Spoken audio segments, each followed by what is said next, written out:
Imagine being an aspiring model who has just moved to the bustling streets of New York City, filled with dreams of new opportunities, fresh friendships, and a life brimming with excitement.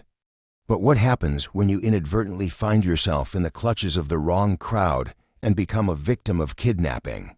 Hey guys, welcome back. You're watching I Spit on Your Grave too. And today, we're diving into the harrowing story of Katie Carter. Hailing from Missouri, Katie arrives in the city with big aspirations, eager to break into the modeling world. However, the only job she can secure is as a waitress at a bar.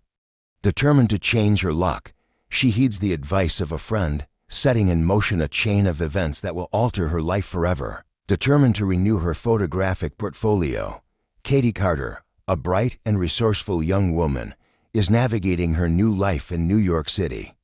Before stepping into her apartment, she encounters her neighbor, Jason, and helps him catch a mouse, showcasing her spirited nature. To keep her expenses in check, Katie answers an advertisement promising free photo books, and during the call, the photographer requests a photo for his portfolio. Flattered and eager, she sends one, and to her delight, he promptly invites her for a photo session the very next day. Upon meeting the photographer, Ivan, along with his brothers, Nikolai and Georgie, Katie feels a rush of excitement as Ivan immediately begins to pitch creative ideas for their shoot, promising her a chance to shine in the modeling world. Katie, eager to prove herself, accepts Ivan's request to model in a dress during their photo shoot. However, the atmosphere quickly sours as Ivan demands more from her, leading to a heated argument between the ambitious model and the photographer. Frustrated by the confrontation, Katie decides to leave and vows never to return to the studio. Hours later, her doorbell rings, and it's Georgie, who insists on delivering the photos he took during the session. Despite his persistence, Katie manages to push him away, feeling uneasy about his intentions. Meanwhile, unbeknownst to her, Georgie, despite claiming he deleted the images, is fixated on the photos of her, looking at them longingly. As the evening unfolds, Katie steps outside to take out the trash, unaware of the lurking danger that awaits her. Leaving her door ajar as she took out the trash proved a critical error for Katie. She returned, closed the door, and unwound her night, turning off lights, brushing her teeth, and heading to bed. But while she slept, Georgie slipped into her apartment, his obsession driving him to terrifying lengths. Katie awoke, catching his presence, and, seizing her taser, managed to stun him momentarily before making a frantic attempt to escape. However, Georgie overpowered her, dragging her back into her home. In a brutal display, he repeatedly slammed her head against the floor.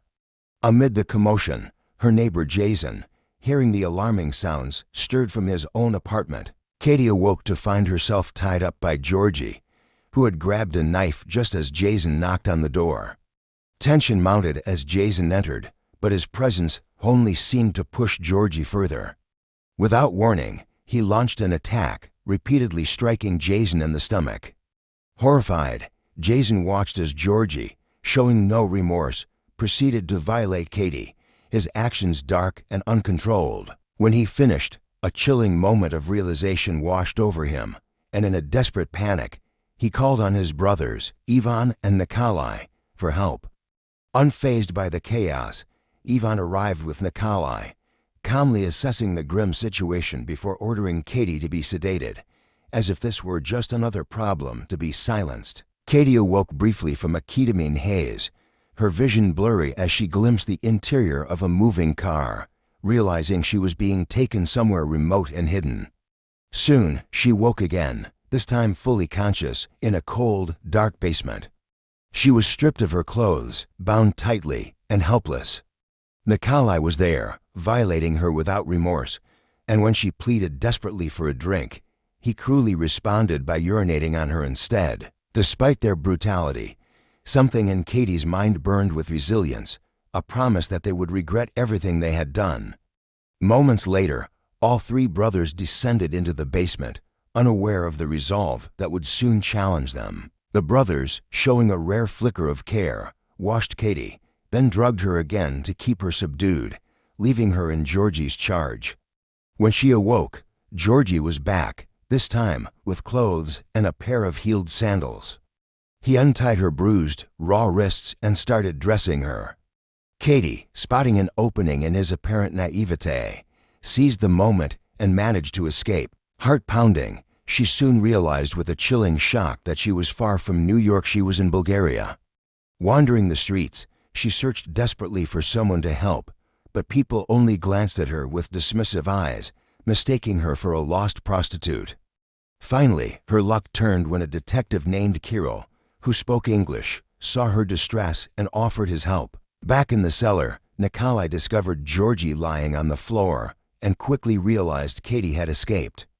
Meanwhile, in the police station, Detective Kirill was patiently listening to Katie's harrowing story when a woman named Anna entered his office.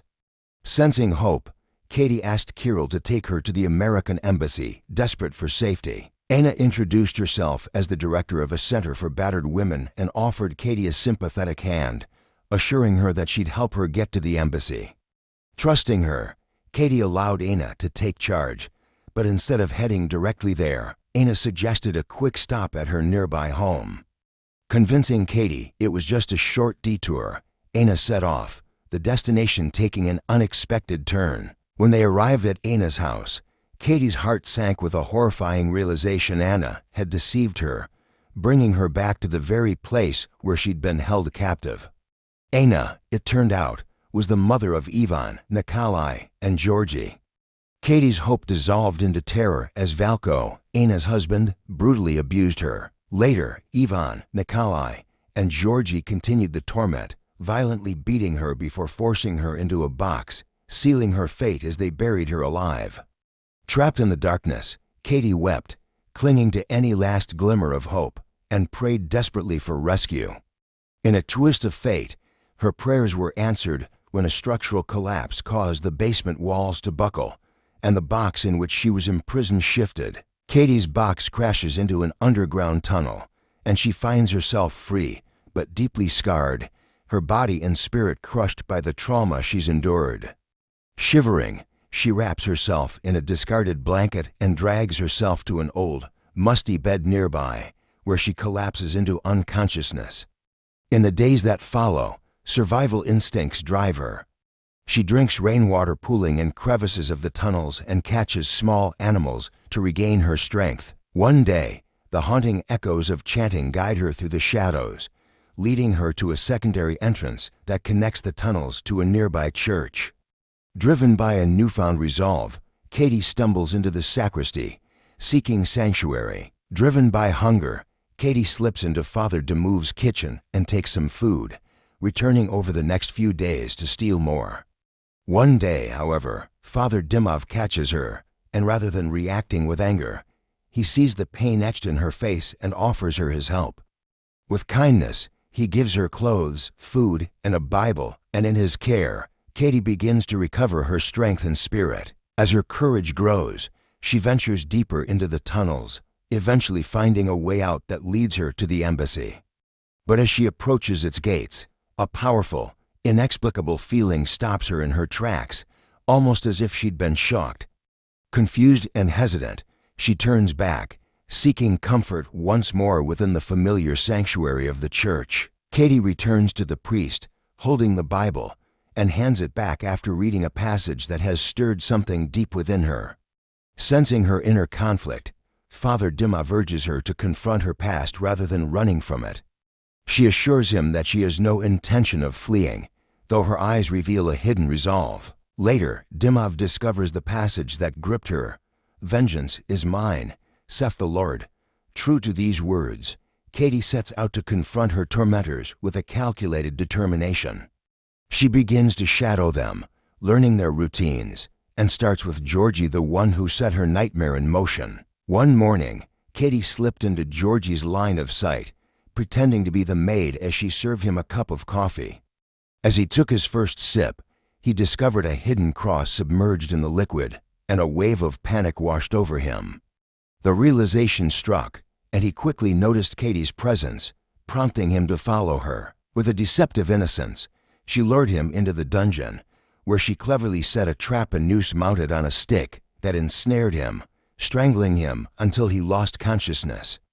Meanwhile, Father Dimov met with Detective Kirill, sharing his concerns about the American girl in desperate need of help. Kirill's eyes widened with understanding. He immediately grasped the gravity of the situation and the potential danger awaiting Katie. As Kirill put the pieces together, he realized that Katie might be the same girl he had tried to help earlier, and a sense of urgency surged within him. Meanwhile, Georgie regained consciousness, only to find himself bound against a cold, unforgiving wall. Katie approached him with a twisted sense of satisfaction, taunting and tormenting him by echoing his own cruel words. With the very switchblade he had used to murder Jason, she inflicted wound after wound, each one a reminder of his past horrors. To prolong his suffering, she smeared his injuries with excrement, ensuring that his death would be slow and agonizing.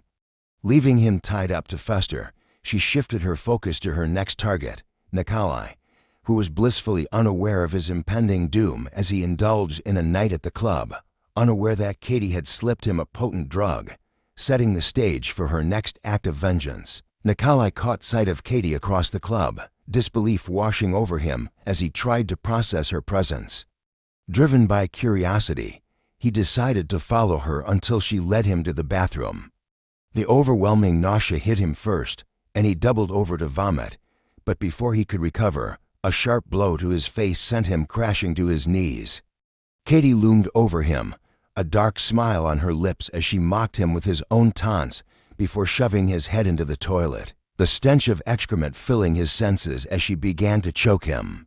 After satisfying her vengeance, Katie returned to check on Georgie, finding his wounds festering rapidly.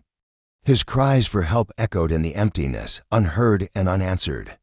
Meanwhile, Valko, too, was destined to share the same fate as his sons, his public persona as a devoutly religious man starkly contrasting with the brutal reality that awaited him. Despite his outward appearance as a pious man, deep down, Valko was a psychopathic maniac, and when he spotted Katie in the church, fear gripped him, igniting a desperate urge to escape.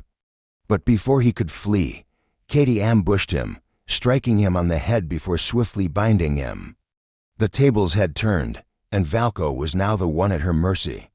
Katie unleashed her vengeance using the cattle prod he had once wielded against her, tormenting him until the electric shock ultimately led to his death.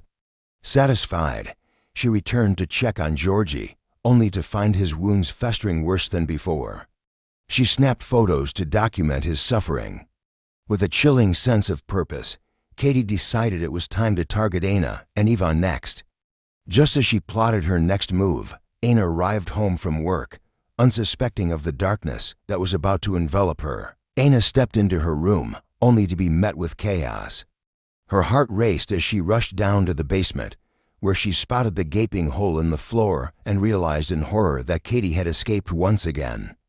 But before she could fully grasp the situation, she felt a presence behind her as Katie emerged, tauntingly poking her from the darkness of the hole. With a chilling determination, Katie seized Anna and dragged her to where Georgie lay, fully aware that nothing would inflict more pain on Anna than witnessing her beloved son suffer. Just then, Ivan returned home, intent on speaking with Anna, and he too noticed the hole in the cellar. Gripping a gun tightly, he descended the stairs, ready to confront whatever had happened, oblivious to the sinister game unfolding just below him. Ivan stumbled upon Georgie, bound to the wall in a pitiful state, and before he could react, Katie struck him from behind, delivering a brutal blow to his head. In an instant, she secured him, intent on subjecting him to the same torment he had once inflicted on others. Meanwhile, Detective Kirill, having spoken with Father Dimov, pieced together the disturbing reality of the situation and raced to intervene. As Ivan struggled against his bindings, he revealed a shocking truth. Anna was not his mother, but merely a victim of his father's repeated rapes, giving birth to Nikolai.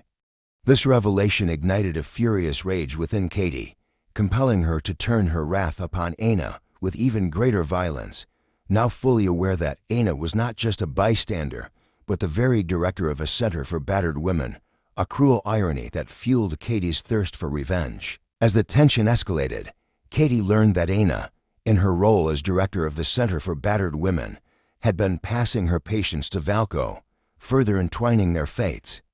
In a final, agonizing moment, Georgie, still tied to the wall, succumbed to his injuries, convulsing in a bout of violent vomiting before he finally breathed his last.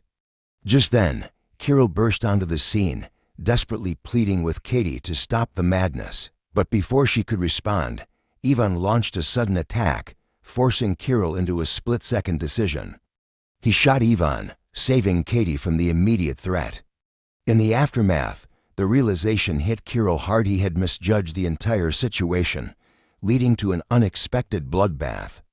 With remorse heavy on his heart, he turned to Katie, apologizing for failing to help her when she needed it most. At last, Kirill pried open the crate where Anna had been imprisoned, his heart sinking as he met the terrified gaze of the woman inside.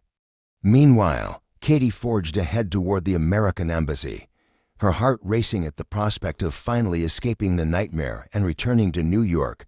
With the weight of her harrowing journey lifting, she felt a flicker of hope for a new beginning. Hope you enjoyed this video. Please leave a comment below and don't forget to subscribe, like, and comment. Thanks for watching.